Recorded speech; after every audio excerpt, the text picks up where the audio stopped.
Hi there, welcome back to Diagonal Move. My name's Neil, and today I'm going to take a look at a game that is new to me but has been available for quite a few years now, and that game is called Gaines's Mill, part of the Blood Before Richmond series.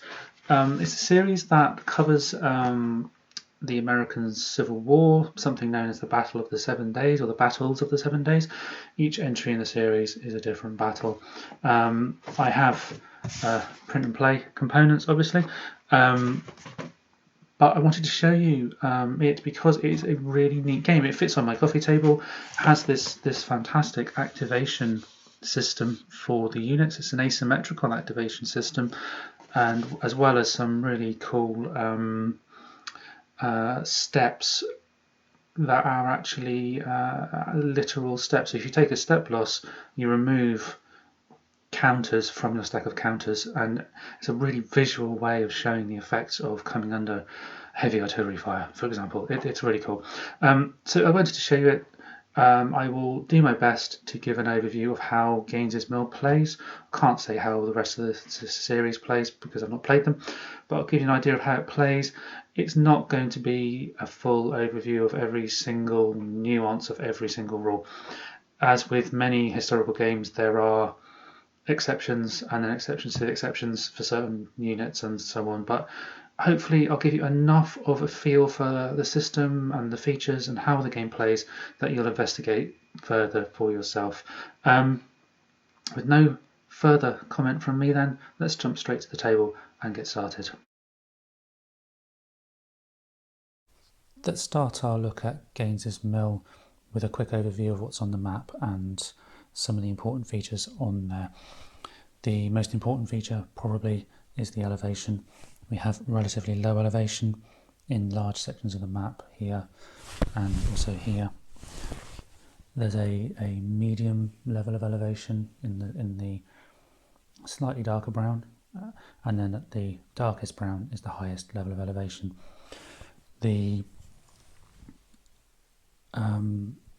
lines running up through the elevation are roads, the blue lines are streams, and then we do have this river running along the bottom.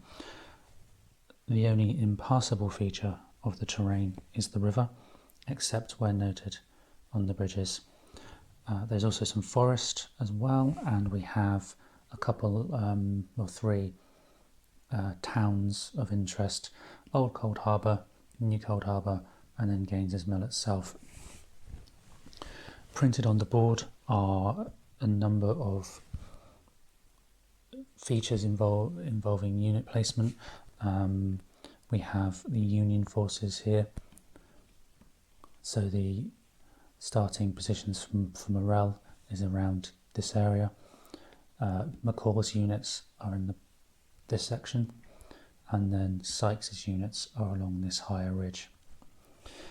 There's another one down the bottom, which is where the independent reserve artillery starts. Also on the Union side, there is an entry hex for reinforcements in the bottom right hand side. Similarly, for the Confederate forces, we have Longstreet's units starting here, and then AP Hill's units in and around this wooded area on top of the hill. Confederate forces are entered into the map as reinforcements along the top where the arrows are.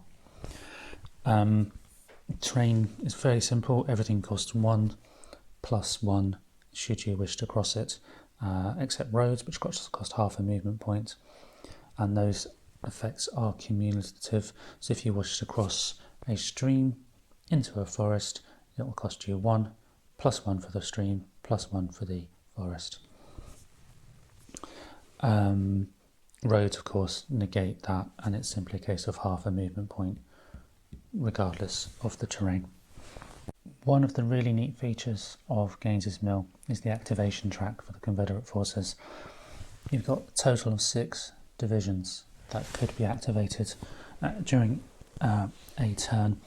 The most you'll ever activate is 4, and the way it works is you'll roll 2d6 and add the result. So let's say we've rolled 7. The number corresponding to the die and above will be the units that you activate. So this dice roll will activate Longstreet and AP Hill. If I was to roll a 6, or if I rolled a 6, we would activate DH Hill, Longstreet, and AP Hill.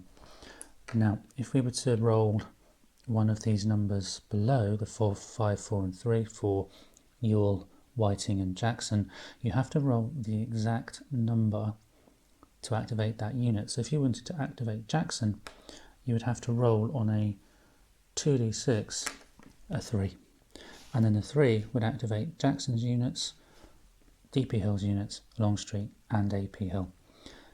And it's done this way to represent the communication issues and the coordination problems suffered by the Confederate forces during the battle. The most you'll ever activate is 4 units. Now, should you ever roll a 10 or a 9 or what have you, and only ever activate just AP Hill, you then have a token which you place on the turn record track, the game turn track, and that modifies the die roll down until you have activated 2 units.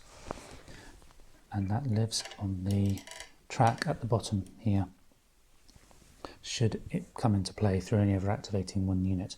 So while the Confederates are many in number, relative at least to the Union forces, it's never quite sure how many you're going to activate, and you can have a situation where Ewell or Whiting are activated on the first turn and then don't see action again until the 6th turn, which can cause major problems as you are playing for your Confederate forces. So while the activation for the Confederates is quite random, and you can never really guarantee who you're going to activate or how well your forces are going to respond to your commands, the Union are very reliable. You can always activate units every turn, and you can choose which ones to activate, but you can only ever activate 2 divisions. So while you may have 4 divisions plus independent units, only 2 plus the independents would activate at any one time. And again, this can produce really interesting decisions when you're faced with units surrounded on all sides by Confederate forces, and it's never quite sure which ones are the best ones to activate. When you look at these Union forces at the bottom, I've deliberately left a gap between these because at the start of the game these units are on the map, these are reinforcements, and what will happen for the Union reinforcements is they will arrive at a certain point.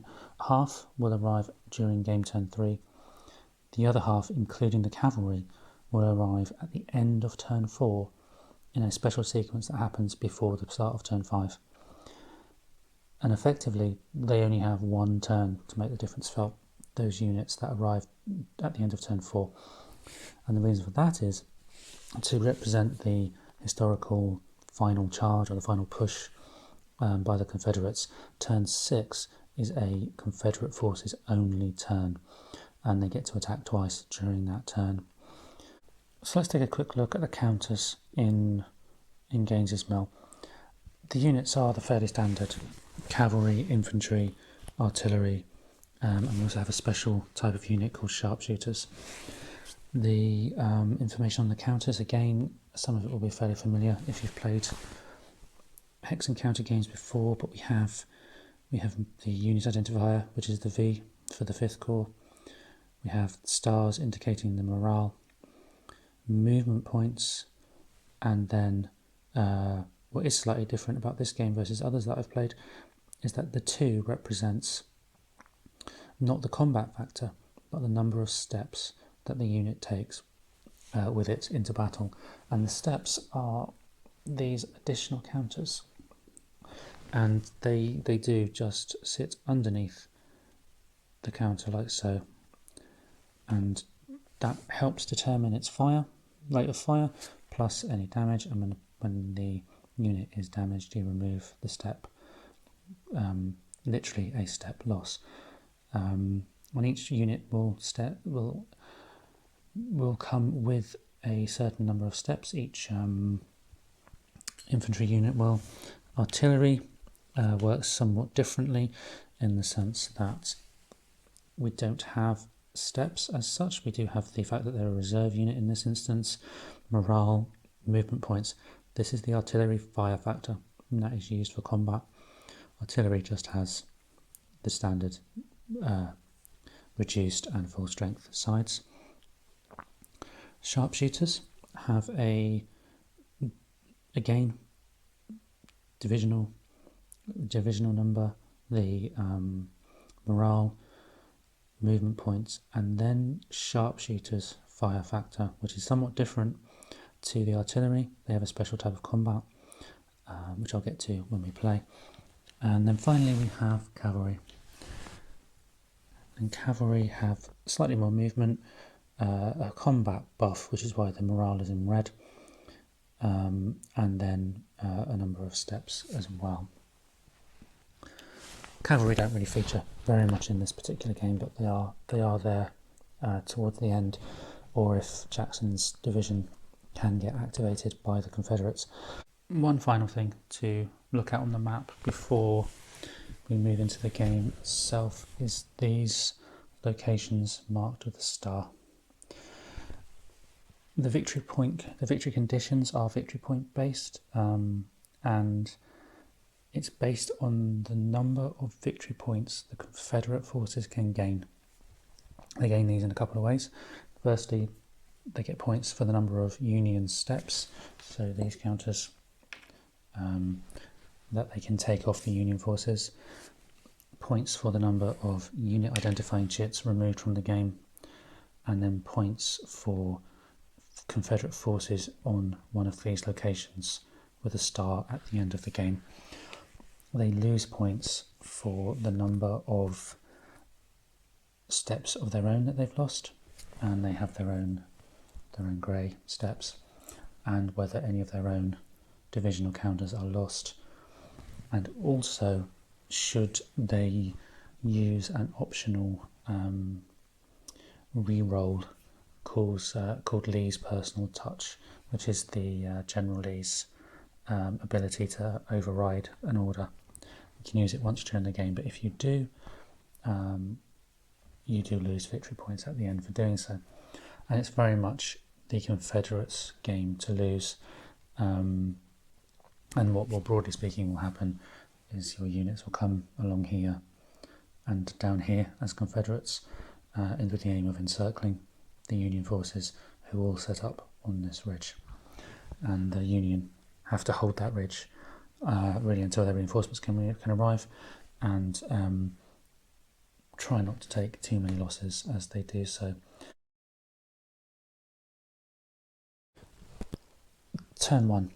The units are all set up. The Confederates are Longstreet and AP Hill, and they're both clustered together on the left-hand side of the map, staring down into some very heavily fortified Union forces along the ridge here. The left-hand side is currently empty of units. However, the Confederates, should they get activated, will send further units down this way, and we do have Union forces set up ready and waiting for them.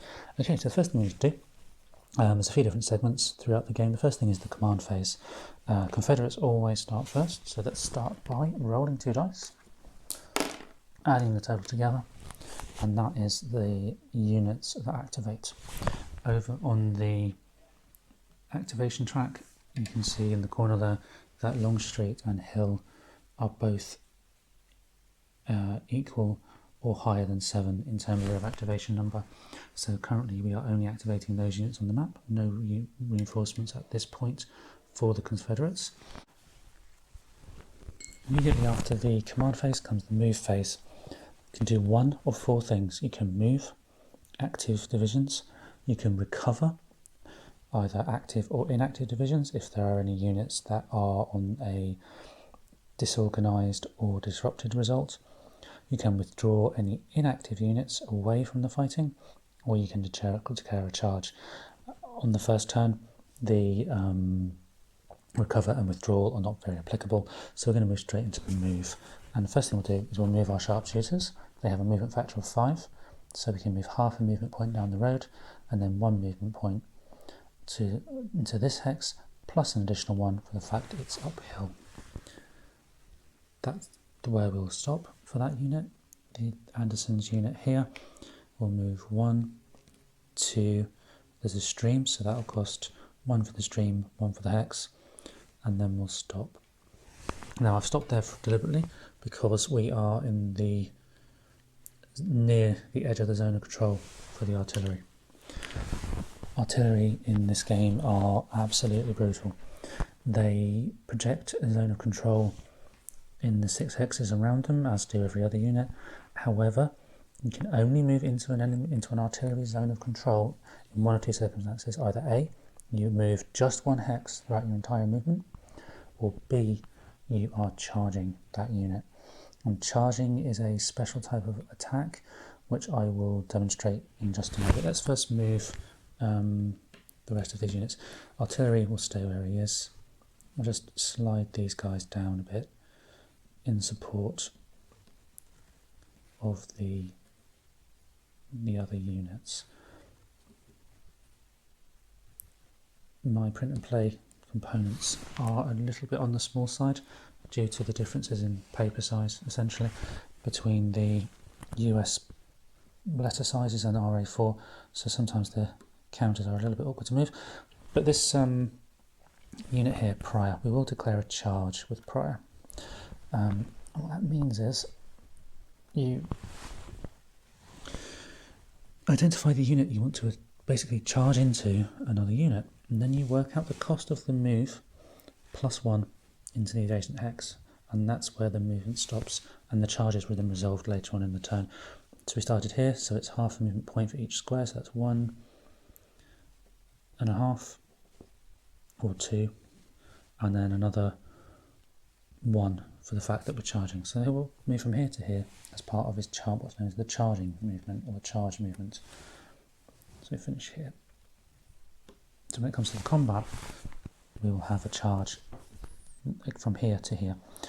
The artillery is out of range at the moment. They only have a range of 5, so we'll move him down the hill to the other side of the stream so that he's in range, just about. And we will move these other units down as well. You can only charge 1 enemy unit, or 1 enemy unit can be the result of a charge. You can't charge 3 or 4 different units into the same enemy unit. You have to do it one at a time. So our other units are going to stop. One's going to stop here, and then Kemper's squad here is going to come round the back, like so. And these guys are in a very uncomfortable position, if we're honest, all of these units around here at the moment due to the artillery. But first up, let's move on to AP Hill's units, and to get ourselves a little bit more in range, we're going to move our artillery across the stream for a cost, or into the forest for a cost of 3. 1 for the stream, 1 for the forest, 1 for the hex we're moving into. Archer will move. We could declare a charge again, get him here. However, if we do that, we then have to charge across the stream, which could be problematic.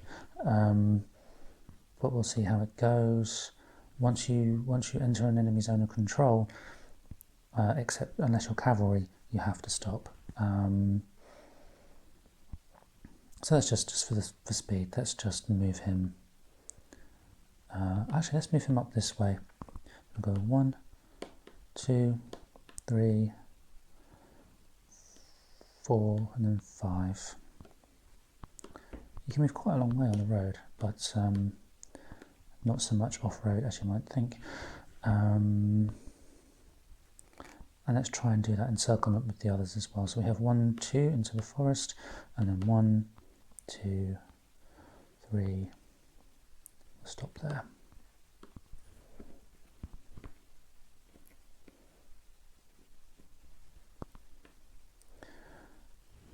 and the same with some of these other ones too. So 1, 2, 1, 2.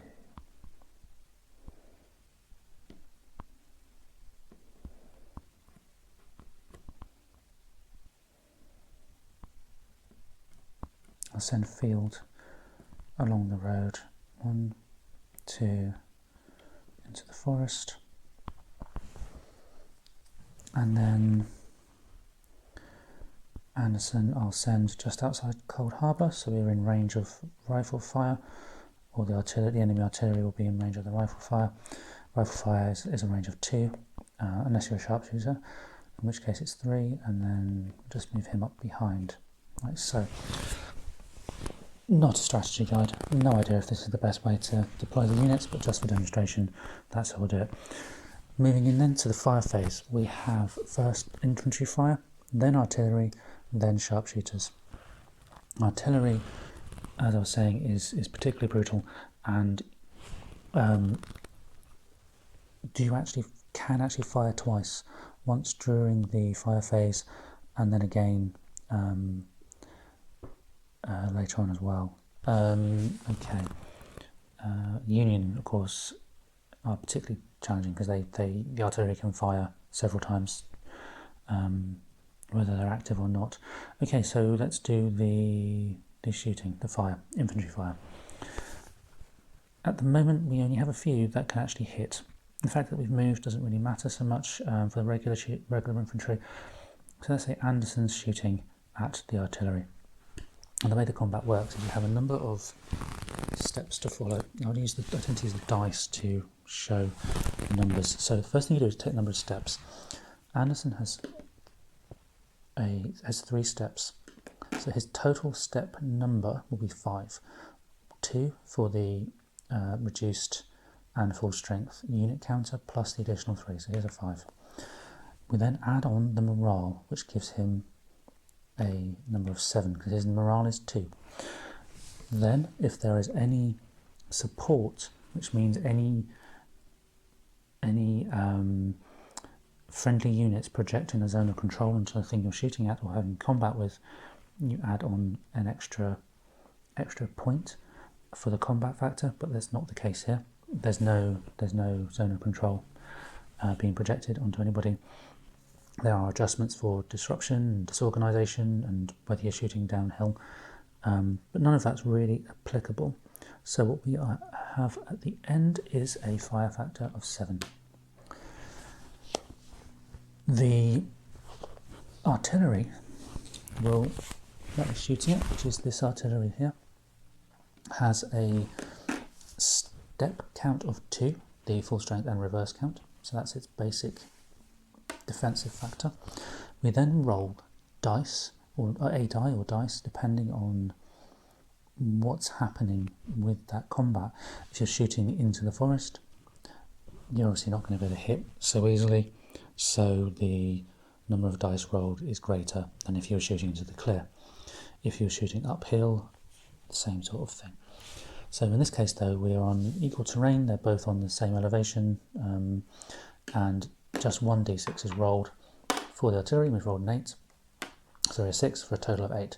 So our combat then is 7 attacking factor and a 8 defending factor. We look at the chart, which tells us that the infantry attacking with a differential of -1 means that there is no effect on that artillery for that combat. And so we move to the next one. The next infantry in range will be Kemper, and it'll be the same thing. It's 3 steps plus the 2 basic steps for his or their full strength and part strength. That's 5. This time there's a morale factor of 3, so we start with 8. There are no modifications for support or having various other things, except the fact that he does have more steps, so he should add on another one. Should have added another one last time actually, but we won't go back and redo that. So his total factor is 9. The artillery here is, again, sorry, yes, well, they're both in range, but we'll shoot at this one. Its basics is 2, the 2 steps. No other factor is applicable except the fact we are shooting uphill, and so this time, rather than rolling 1 die, we roll 2 dice and add them on for a total of 7. So now we are 10 versus defense of 7.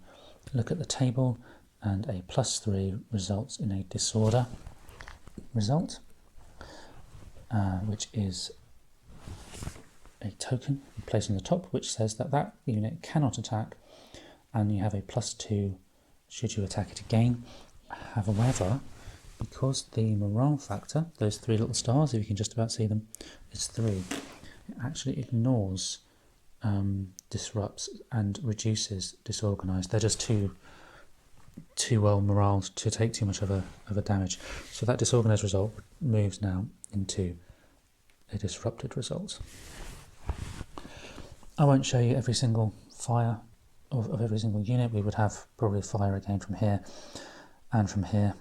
Line of sight is essentially, if you can see it, you can shoot it within range, of course, as long as there's no other counters in the way and various elevation rules and so on. But it's pretty simple. The only thing I will show you here is the sharpshooter. The sharpshooter here is actually on the wrong side. He should, oh no, he's on the right side. He only has 1 step. Sharpshooters fire differently. But let's do the artillery first. Artillery is actually before that. So artillery here, they have a range of 5.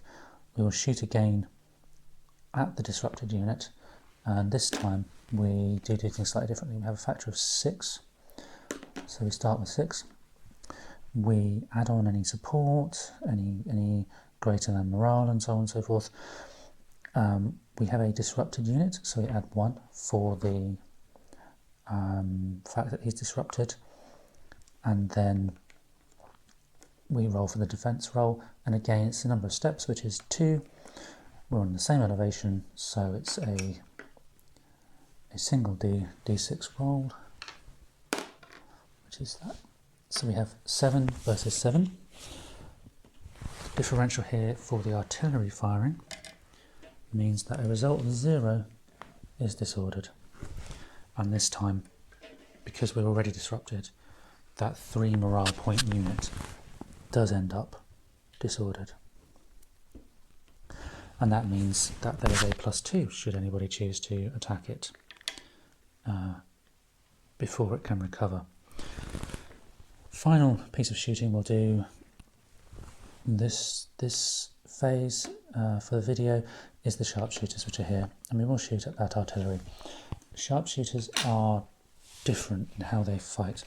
Basically roll a d6, and I've rolled a 1, which is pretty awful. But what you do then is you add on any modifiers that are applicable, and in this instance we can add on the fact that there is one unit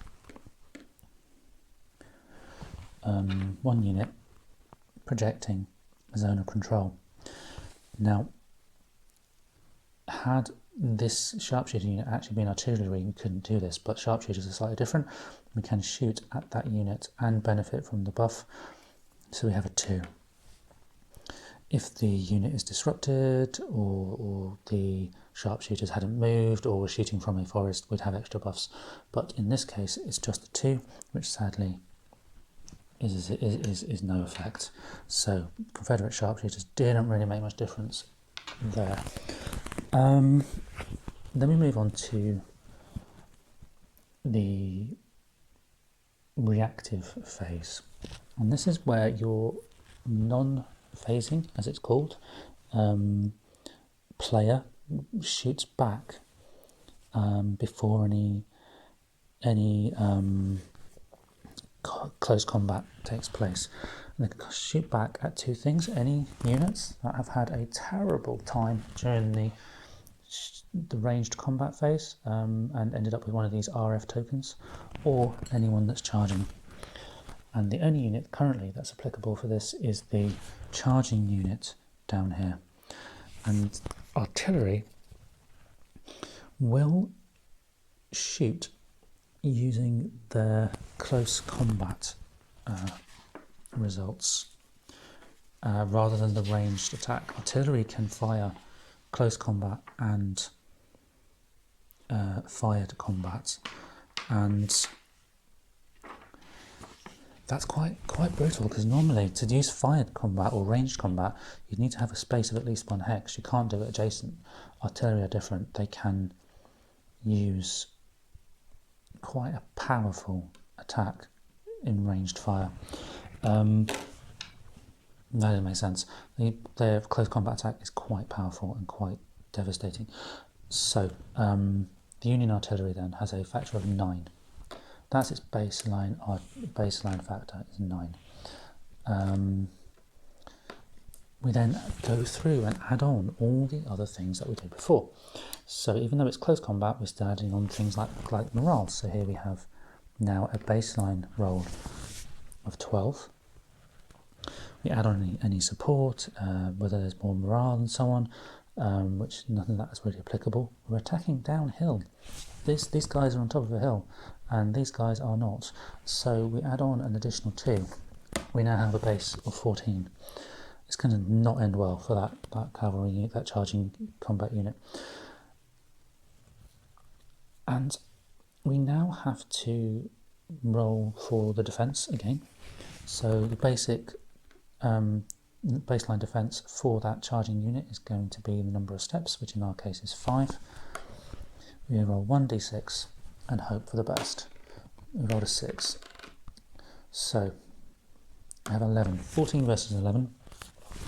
We look at the close combat result table, which is the second half of the table, and 14 versus 11 is -3. The artillery are firing, so that is a disordered result.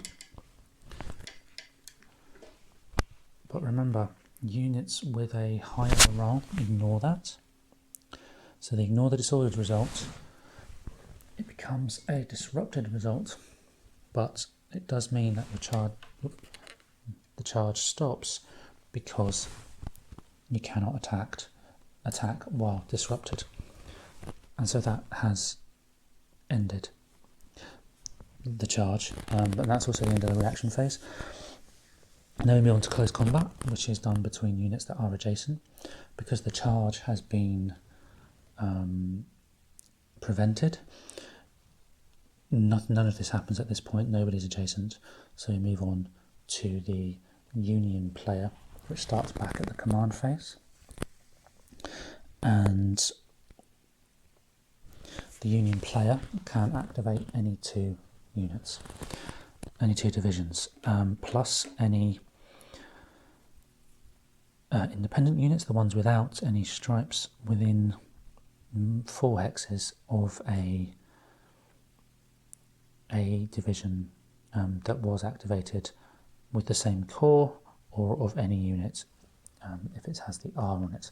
This unit down here is actually special. These can move regardless of any distance from other units.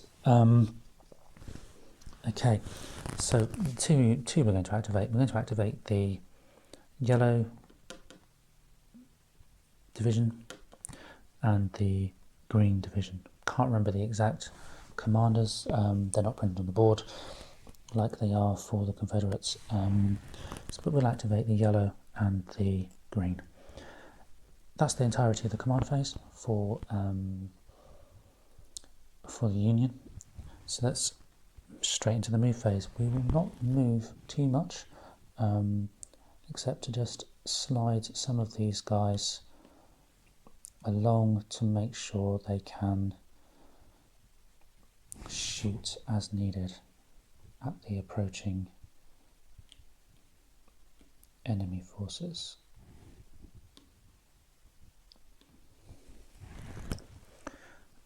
Not going to. These white ones aren't activated. Just move the yellow one here. Artillery will leave where they are.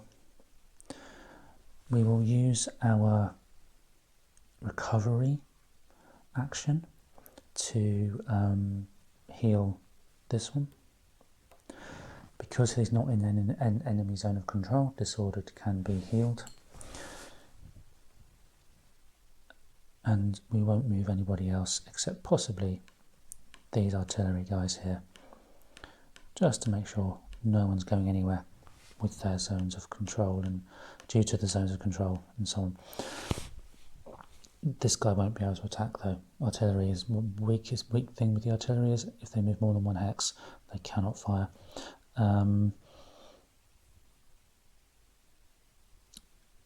Okay, movement's done. We move to the... I'm not going to declare any charges or anything, so we move to the next phase, which is going to be shooting. And shooting will happen exactly the same way as before. I probably won't do too much just for the sake of progressing through to make sure I show you everything. But let's just take a look at perhaps how the artillery will fire normally, because they're in range. I mean, they will shoot from this 5th Corps artillery down to Kemper's units in the middle of the clearing there.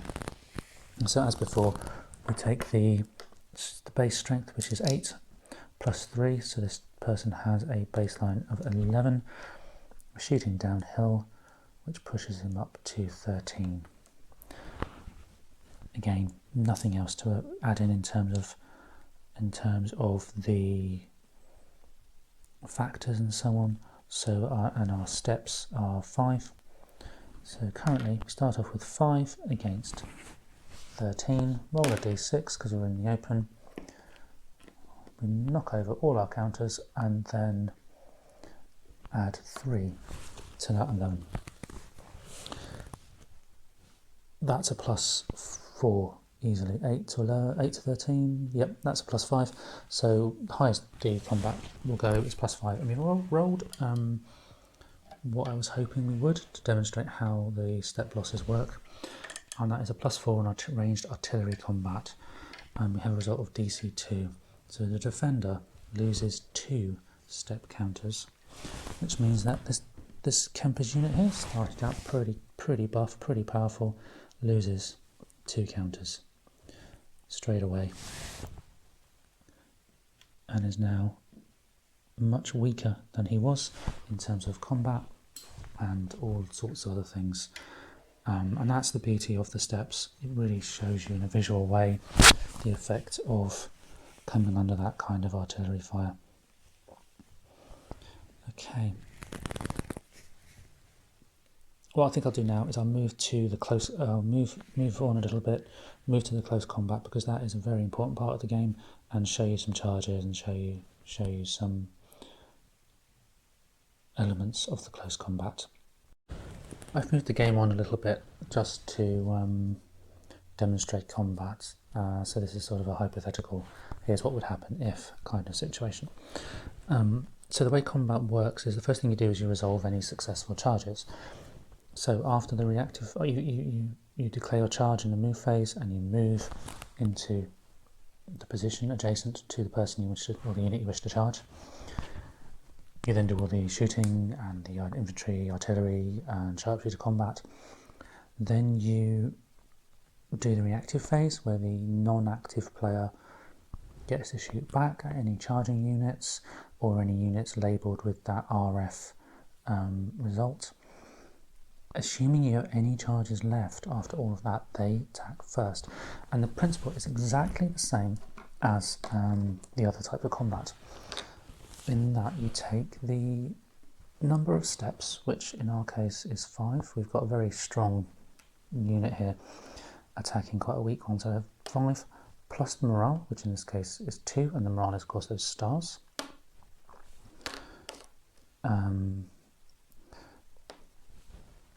And I'll just pop him here to show you how some of these things work. Remember, it's this one charging. We then add on any support. This guy is projecting zone of control into here. This is another point. We have more steps in our counters, in our counter stack, than this one, so that's another point.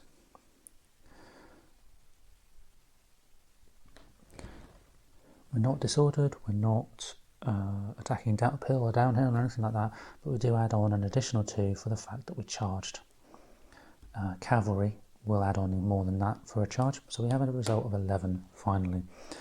He has simply got 2 steps, the regular full strength, reduced strength steps, and then we roll 1 dice and add it to it, so we have a 5. So here we are, we're at a +6 with the attack, which would be a step plus a DC 1R result, which means 1 step plus a retreat. And the way retreats work is that first you apply the step plus, and then you retreat back just the number of spaces it says, or as normal.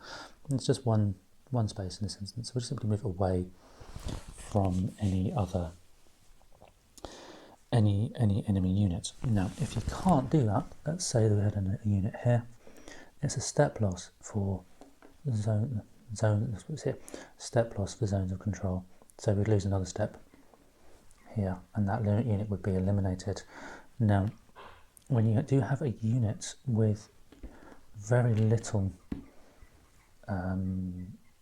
life left, for want of a better description, very low number of steps, and you roll a very powerful result. So if it was artillery and you rolled a 3 stop less result like we did before, you would only lose the number of steps to reduce the unit down to 1 in normal combat. If you were, so you can never outright destroy a unit with just 1 powerful blow. It has to take a couple of blows. It's a very attritional process. However, when you are in this position, you take first the step loss, and then a further step loss from retreating, or you can't retreat, or you retreat into an enemy zone of control. That limit does not apply, and you can still remove the counter fully. The unit would be destroyed. As with many games, there are a lot of little bits here and there. Certain units have certain extra rules applicable to them, or there are certain bits and bobs here and there that you need to bear in mind when you play the game. However, I think we've covered most of the rules here. Combat is probably the most complex part, and it's simply a case of adding the steps to the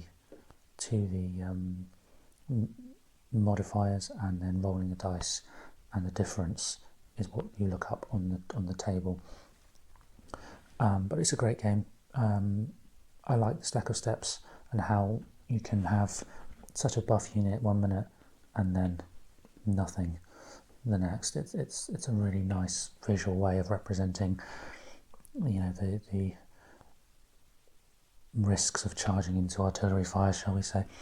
I hope you've enjoyed this. Hope it's helped highlight this game and decide whether or not this is something for you. There are 4 other games, I think, in the series. I've not played any of them, but I probably will, because this is a great one. This is a really good game.